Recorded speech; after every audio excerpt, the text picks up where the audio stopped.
Welcome to another deep dive.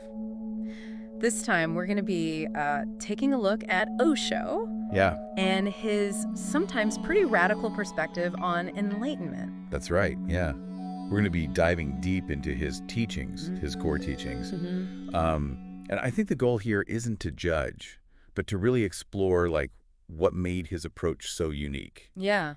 And maybe we can even find some, nuggets of wisdom that we can apply to our own lives in the process. All right, so let's unpack this a little bit. Osho, from what I understand, basically throws out the rule book, right? Yeah. On enlightenment. Mm-hmm. This isn't about, going and sitting on a mountaintop and meditating for decades to achieve some kind of mystical state. Exactly. Yeah. Yeah. He believed that enlightenment is not something that you acquire Right. through external practices Okay.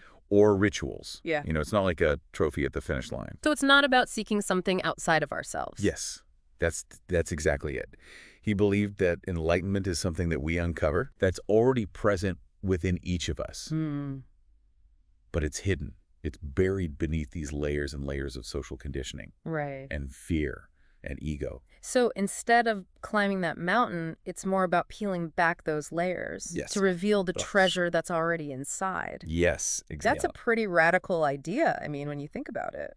It is, and it's such a powerful shift in perspective. Think about how often we chase, external things, Oh, yeah. believing that they hold the key to our happiness. A bigger house, Yeah. a promotion, Yeah. perfect relationship. Sure. And Osho really challenges us to look inward, not outward, for that true fulfillment. It's like we're searching for something that we already possess, except it's just buried Yeah. under a lifetime of, societal expectations, Yes. self-doubt, all that stuff. That's a great way to put it. Yeah. Yeah. Osho's teachings really suggest that the true peace and, fulfillment comes from recognizing and embracing our true nature, not from chasing, like you said, those fleeting external achievements. That's a pretty profound concept. And honestly, I can see how freeing it would be to let go of that constant striving Yeah. and to just be present Absolutely. with what already is. So that's the essence of his approach to enlightenment. Yeah. It's not about becoming someone else. It's about realizing who you truly are. Wow, okay. Yeah. So we've established that enlightenment, according to Osho, is an inside job. Yes. But how do we begin? How do we actually begin to chip away at those layers Yeah. of conditioning? Yeah. Well, when it comes to meditation, Osho definitely didn't advocate for that traditional image that we often picture. Right. Yeah, because when I hear Osho and meditation, I immediately think of dynamic meditation, Yes. which sounds more like, a workout crossed with primal scream therapy than like a silent retreat. Yeah, exactly. So it's Yeah. not about sitting quietly, closing your eyes and trying to empty your mind. Right. Osho actually recognized that, modern life, it's full of all this mental chatter Yeah. and pent-up energy, Sure. And he really encouraged expressing it, like releasing that rather than suppressing it. So walk me through this. What does a dynamic meditation session actually look like? So imagine, like, you're in a room full of people. Okay. The energy's really high. There's music playing. And for that first stage, you breathe deeply, Okay. but chaotically, almost like you're hyperventilating. Okay. And this is really intended to help release, like, any blocked energy or emotions. Okay, so we're already more intense than my meditation app. Definitely breaks the mold, yeah. Yeah. And then you move into a second phase where you just let loose, Okay. shouting, laughing, crying, jumping, like whatever needs to come out. It's about expressing without censorship. Wow. That's quite a release. I mean, that sounds incredibly cathartic. Almost like an emotional detox. But where do you go from that? From that intense energy? That's where the shift happens, right? Yeah. So after expressing all of that, then there is a phase of complete stillness. Okay. So you stop moving, you become silent, and you simply observe whatever's present. So it's like you shake up all the old paint. Yes. And then you can kind of clear the canvas. Exactly. Okay. Osho believed that by addressing this inner chaos Yeah. first, that you then create this space for that, a deeper stillness, Yeah. awareness to kind of emerge. And I mean, honestly, thinking about how much we juggle now, even just work demands and the information overload and the constant notifications and everything.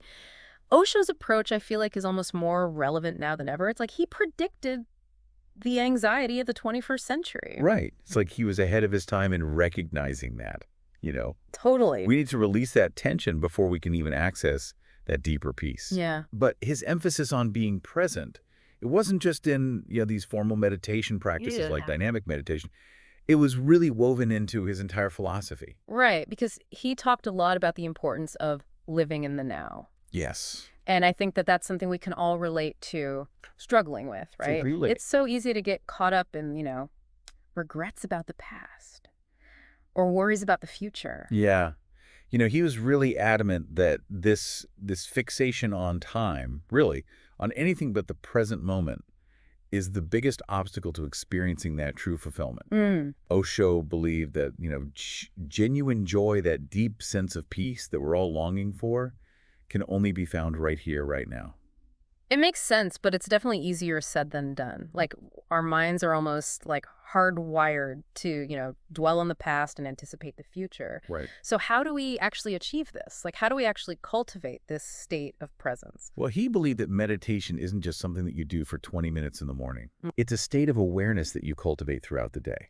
So it's not about escaping to go meditate. It's about bringing that to everything. Yes, precisely.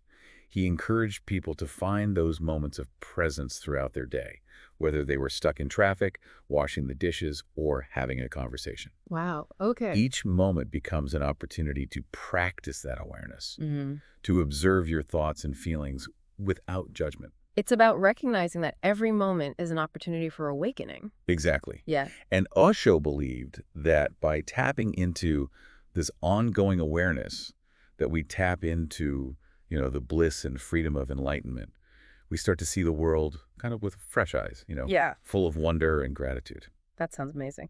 But okay, I want to pivot a little bit here and talk about an area where Osho's teachings might surprise some people. Okay. And that's love and relationships. Okay, yeah. Because from what I've gathered, he wasn't exactly, advocating for a life of celibacy and solitude. No, not at all. In fact, his views on love and sexuality and relationships were actually quite revolutionary, especially for a spiritual teacher. Mm.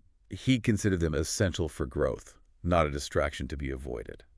So he's saying that love and relationships are actually a pathway to enlightenment, not like a distraction or something that we should avoid. Yeah, exactly. Yeah. Not a detour, it's part of the journey. Okay. Because I think, like you said, a lot of the traditional spiritual traditions would say, renounce those earthly pleasures. Right, yeah. They're just going to hold you back. You got to detach. But Osho really questioned that, Yeah. He believed that love and sexuality and relationships, when approached with awareness, could actually accelerate our spiritual growth. That's pretty radical. So it's not about suppressing those desires. It's about kind of experiencing them in a new way. Yes. With a different lens. Exactly. Yeah, Osho, he really emphasized this idea of approaching, love and relationships with a sense of freedom. Yeah, like without that possessiveness or clinging. It's about, experiencing the full spectrum of human emotion Okay. and connection, Yeah.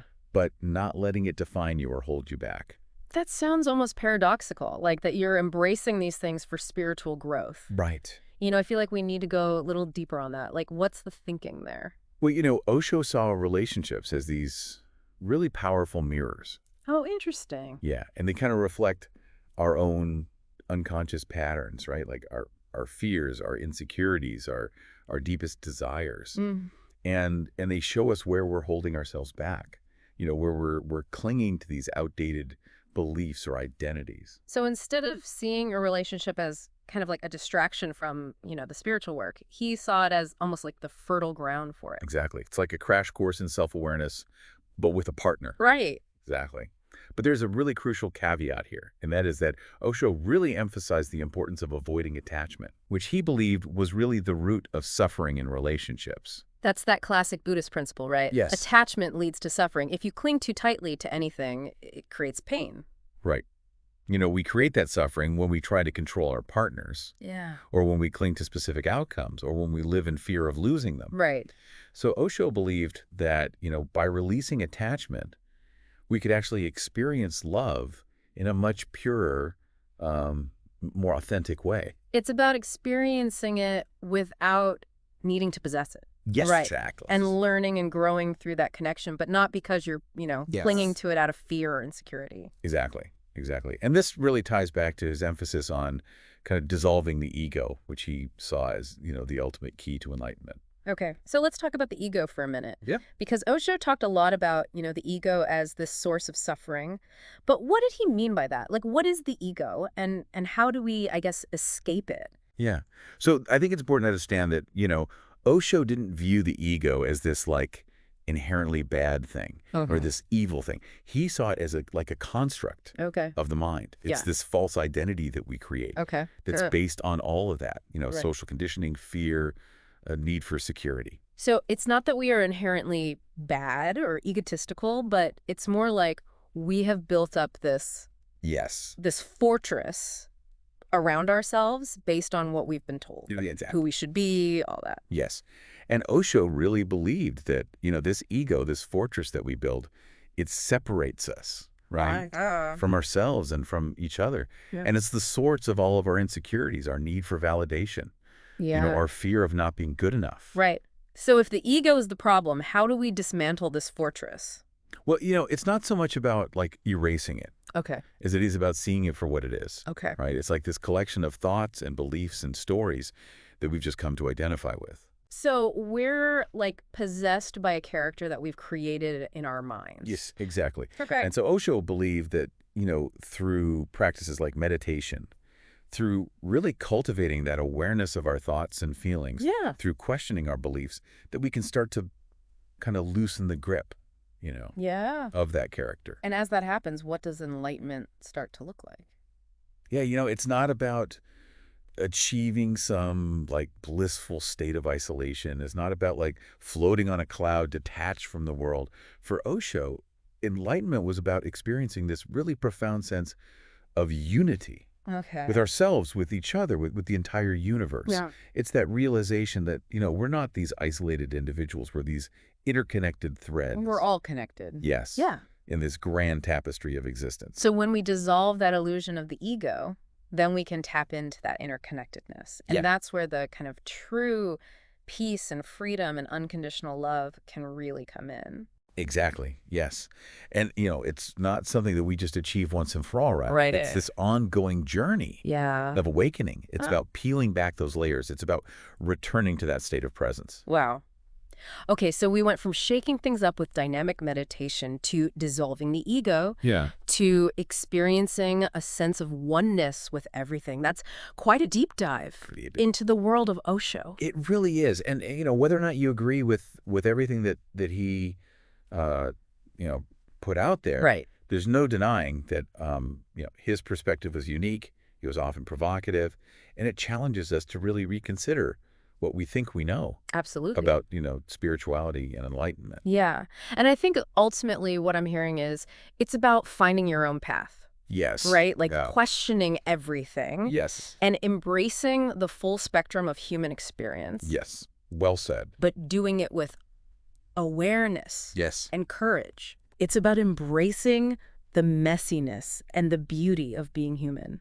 It's about finding that joy and that freedom, not through, external things, but through that really radical act of becoming fully ourselves. What a powerful message and a powerful deep dive. As always, you can find more about Osho and his teachings in the show notes. And until next time, keep diving deep and keep those questions coming.